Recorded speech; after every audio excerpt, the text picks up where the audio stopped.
8:53 on a Tuesday morning. It's officially day 7 of the government shutdown. I want to talk about the last government shutdown that happened and how common this is becoming. Just for context, my name is Camille. I'm a political reporter based in DC, and I've been covering the shutdown every day. I'm in a different setup today. I'm at my mom's house, so let's make some coffee. The last government shutdown happened in 2018 and was under the Trump administration. Oh, look what we have here. This is from Puerto Rico.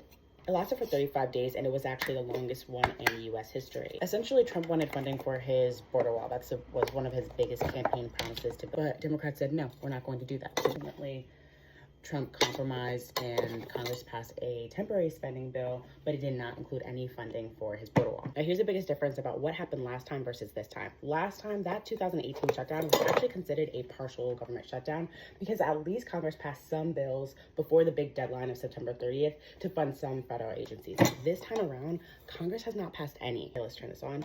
And actually what I just learned is that in total, there has been 20 funding gaps in Congress since Congress passed this modern budget process, which we have now. This is not even plugged in.